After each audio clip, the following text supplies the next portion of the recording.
Buzzing stocks है खास पेशकश हमारी, जहां होती हैं खबरें को चलते देखने को मिलता है एक्शन। क्या होना चाहिए आपका रिएक्शन, ये बताएंगे आस्था जी, खबर बताएंगे हम, और उस खबर का विश्लेषण सुनने के बाद निर्णय लेंगे आप कि आखिर में आपको शेयर खरीदना है, बेचना है, होल्ड करना है, या फिर उस खबर को देख करके दूर रहना है। चलिए इन तमाम एक एक करके कंपनियों को ले करके आते हैं और उसका विश्लेषण करते हैं। और हो सकता है वो कंपनी आपके पास भी हो, क्योंकि आजकल जो नतीजे आ रहे हैं, जो खबरें आ रही हैं, उसमें ज़्यादातर खबरें वो ऐसे शेयर को हम कोशिश करते हैं लेने की जहां पर काफ़ी ज़्यादा वॉल्यूम्स जो है बढ़ते हुए दिखाई दे रहे हैं। पहली कंपनी जरा स्क्रीन पर लेकर के आइए और देखते हैं वहाँ पर क्या कुछ खबर है। और पहली कंपनी है ल्यूपिन। ल्यूपिन के नतीजे आए हैं। ल्यूपिन के नतीजे में आपको बता दें 70.2% कंपनी का मुनाफा बढ़ा है, और कंपनी का मुनाफा बढ़ा है और मुनाफा बढ़ करके 801.3 करोड़ रुपये दर्ज किया गया है। कंपनी की अगर हम पिछले साल की बात करें तो पिछले साल कंपनी का मुनाफा 452.3 करोड़ रुपए के आसपास दर्ज किया गया था। वहीं अगर हम देखें तो कंपनी के इबिट्टा में भी करीब 22.9% की बढ़ोतरी देखने को मिली है और अच्छे नतीजे रहे हैं। और कंपनी ने अपनी R&D पर, रिसर्च और डेवलपमेंट में करीब 350 करोड़ रुपए खर्च किए हैं। अच्छे नतीजे रहे हैं, नतीजों से उम्मीद से बेहतर रहे हैं, और उसी के चलते हम देख रहे हैं कि शेयर में एक अच्छा मोमेंटम जो है बनता हुआ दिखाई दे रहा है। और शेयर में 4% से ज़्यादा की तेज़ी जो है आज के कारोबारी सत्र में देखने को मिल रही थी, जो हमने खबर बनाई थी, और अब 4.25% ऊपर। डिफेंस और फार्मा ये जो है हमने देखा है, माफ़ कीजिएगा डिफेंस का जिक्र करें, FMCG और फार्मा, ये डिफेंसिव क्षेत्र की जो कंपनियां हैं, इनमें काफ़ी अच्छा मोमेंटम बनता हुआ दिखाई दिया है, खासतौर से जो वोलेटिलिटी पिछले कुछ दिनों में देखने को मिली है। मैम, अब क्या एक्सपोजर ऐसे शेयरों में बढ़ाना चाहिए, आपकी राय क्या होगी ल्यूपिन को लेकर खासतौर से? और दूसरा, इस गिरावट में हमने देखा FMCG और फार्मा के पे लोगों का रुझान बढ़ा है, आपकी टिप्पणी क्या होगी मैम? देखिए, ल्यूपिन पे सबसे पहले मैं टिप्पणी देना चाहूंगी, 2050-51 तक ये हमें जाता हुआ नजर आएगा शॉर्टर टर्म में। तो ये चीज ल्यूपिन में यहाँ पे बिल्कुल दिख रही है। फार्मा स्टॉक्स अच्छे लगते हैं डिफेंसिव के तौर पे, लेकिन select pharma stock across the board मैं नहीं बोलूंगी। तो जिन स्टॉक में बढ़िया नतीजे आए हैं वहां पे नजर बना के रखें, वो ही स्टॉक अच्छे रिटर्न भी देते हुए नजर आएंगे। और अभी हाल फिलहाल ल्यूपिन बढ़िया लगता है। 2000 के ऊपर के टारगेट जो 2051 के लेवल्स तक आते हैं, वहां तक की कोशिश करेगा जाने की। तो होल्ड करना है और स्टॉप लॉस जो पोजीशन पे रखना है, क्योंकि टारगेट यहाँ पे 2051 का दिया है। तो स्टॉप लॉस भी जो यहाँ पे बन रहा है वो तकरीबन यहाँ पे 1900 के आसपास का बन रहा है। चलिए, तो ये राय ल्यूपिन पर निकल करके आती हुई अगली कंपनी लेकर के आते हैं जहां पर रिजल्ट्स आए हैं, और वो है पीबी फिनटेक। पीबी फिनटेक में भी नतीजे अच्छे रहे हैं। क्या से नतीजे रहे हैं आपको बता दें, कंपनी का जो मुनाफा रहा है वो करीब 60 करोड़ रुपए के आसपास पीबी फिनटेक का आता हुआ दिखाई दिया है। लगातार तीसरी तिमाही के दौरान कंपनी जो है वो प्रॉफिट में रही है, तो एक अच्छा मोमेंटम यहाँ पर बनता हुआ दिखाई दे रहा है। पिछले साल जून तिमाही में आपने बता दें कि कंपनी को जो है करीब 12 करोड़ रुपए का घाटा हुआ था, और उसके बाद से कंपनी प्रॉफिट में लगातार तीसरी तिमाही में दिखाई दे रही है। जून तिमाही में कंपनी के जो ऑनलाइन बिजनेस है उसकी ग्रोथ करीब 62% के आसपास दर्ज की गई है पीबी फिनटेक में, और हेल्थ लाइफ इंश्योरेंस कारोबार में करीब 78% की ग्रोथ देखने को मिली है।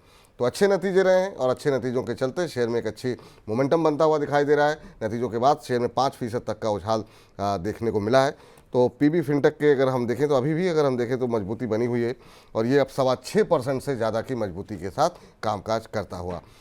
मैम, इसमें भी लगातार अच्छा मोमेंटम रहा है। पिछले अगर हम देखें 2-4-6 महीनों की बात करें तो पिछले 6 महीनों में करीब 66% का रिटर्न यहाँ आता हुआ दिखाई दिया है। एक साल में ऑलमोस्ट डबल हुआ है। अभी भी क्या यहाँ पर पोजीशन ली जा सकती है? हाँ जी, बिल्कुल मेरे हिसाब से ये स्टॉक भी वेल पोइज्ड है। आगे की अपॉर्चुनिटीज को कैटर करने के लिए लिया हुआ है, तो बने भी रह सकते हैं, और नई पोजीशन भी लेनी है तो गिरावट पे खरीदारी कर सकते हैं। कहाँ पे खरीदारी करेंगे? खरीदारी के जो मौके लगते हैं वो 1500 के जोन में लगते हैं। तो 1500 के स्तर के आसपास आए तो खरीदारी करने की सलाह रहेगी गिरावट पे, 1360 के स्टॉप लॉस के साथ। तो और इसमें जो टारगेट रहेगा वो इनिशियली 1610 का रहेगा, और उसके बाद 1650 के भी लेवल हमें ये काउंटर दिखाता हुआ नजर आएगा। जी, चलिए इस बीच आगे बढ़ते हैं और अगली कंपनी लेकर के आते हैं। कंपनी नहीं, कंपनियां लेकर के आते हैं, और कल भी इस खबर को हमने बताया था आपको, और वो है रियल एस्टेट सेक्टर, जिसमें कल भी चमक रही थी, और हालांकि बाद में मुनाफा वसूली हावी हुई थी। लेकिन मैम, रियल एस्टेट को लेकर के आपका व्यू क्या है? क्योंकि यहाँ पर जो एक बड़ी समस्या थी, सरकार ने रियल्टी सेक्टर में इंडेक्सेशन बेनिफिट को जो है उसको जो रिल आउट की बात कही थी उसको फिलहाल वापस ले लिया है, उसमें कुछ संशोधन किए गए हैं। जुलाई 2024 से पहले की जो ट्रांजैक्शन हुई हैं उस पर दोनों ही विकल्प दिए जाएंगे एलटीसीजी को लेकर के। विकल्प क्या दिए जाएंगे, या तो आप 12.5% की टैक्स दीजिए या फिर इंडेक्सेशन दे दीजिए, उसके बाद 20 से 20% का टैक्स लगेगा। खबर के चलते लगातार दूसरे दिन रियल्टी शेयरों के अंदर आज अच्छा मोमेंटम बनता हुआ दिखाई दे रहा है। जो मांग रियल्टी सेक्टर की तरफ से की जा रही थी उसको सरकार ने स्वीकार किया है। पहले आपको बता दें 23 जुलाई से ही ये लागू हो जाना चाहिए था। डीएलएफ पे हम देख रहे हैं आज 2.5%, ब्रिगेड इंटरप्राइजेज 2.25%। कल इसके नतीजे भी आए थे, काफ़ी शानदार रहे थे। ओबेरॉय रियल्टी 3% से ज़्यादा की मजबूती के साथ कामकाज करता हुआ। इसके अलावा बाकी रियल एस्टेट शेयरों में भी काफ़ी अच्छा मोमेंटम बनता हुआ दिखाई दे रहा है। मैम, रियल्टी को लेकर के आपका व्यू क्या होगा, और चार्ट्स पर अगर आप एक दो कंपनियां जो आपको पसंद नज़र आ रही हो चार्ट्स पर, कि आप को जो अच्छा लग रहा हो, आपकी राय क्या होगी रियल्टी को लेकर के, और इस फैसले को कैसे देख रही हैं देखिए, आप? ये फैसला काफी पॉजिटिव है क्योंकि हमने देखा था बजट में जब भी इसके विपरीत जो फैसला आया था उससे रियल एस्टेट सेक्टर में एक बड़ा फॉल आया था। मार्केट ने उसको अच्छे नजरिए से नहीं लिया था और एक हमने मार भी देखी थी जो इस सेक्टर को झेलनी पड़ी। लेकिन अब ये जो नतीजा वापस से आया है ये अच्छा है, पॉजिटिव है। इसमें एक स्टॉक मुझे ओबेरॉय रियल्टी अभी भी पसंद आ रहा है। यहाँ पे मैं खरीदारी करने की भी सलाह दूंगी। तो लिया हुआ है तो होल्ड रखेंगे, नई पोजीशन लेंगे 1720 1730 के स्तर पे, स्टॉप लॉस लगाएंगे 1640 का और टारगेट इसमें रखेंगे इनिशियली 1810 और फिर 1900 का। चलिए, तो 1810 1900 तक के लक्ष्य यहाँ पर निकल करके आ सकते हैं। ओबेरॉय रियल्टी सबसे ज़्यादा पसंद आ रहा है यहाँ पर। और अगली कंपनी लेकर के आते हैं, और इस कंपनी ने तो काफ़ी धुआंधार रिटर्न दिए हैं, और बात हम कर रहे हैं सुजलॉन एनर्जी की। सुजलॉन एनर्जी, आपको बता दें कि खबर अब यहाँ पर यह आई है कि रिनोम एनर्जी के अंदर कंपनी जो है वो 76% हिस्सा खरीदने जा रही है, और ये दो हिस्सों में कंपनी 76% हिस्सा खरीदेगी। और पहला हिस्सा जो है वो करीब 51% हिस्सा जो है 400 करोड़ रुपए में खरीदने की बात हुई है। इसके बाद कंपनी जो है अगले 18 महीनों में बाकी हिस्सेदारी खरीदेगी, और ये जो बाकी बची हुई हिस्सेदारी है वो करीब 25% के आसपास बचेगी, वो करीब 260 के आसपास करोड़ रुपए में खरीदेगी। मॉर्गन स्टैनले की तरफ से जो है रिकमेंडेशन आई है, और कंपनी पर अब लक्ष्य बढ़ा करके 73 रुपये कर दिया है, और अब उस तरफ बढ़ता हुआ दिखाई दे रहा है, क्योंकि 70 के आसपास ये शेयर पहुँच चुका है। कंपनी के शेयर में अपर सर्किट लगा हुआ है। मैम, इस शेयर में क्या करें अब?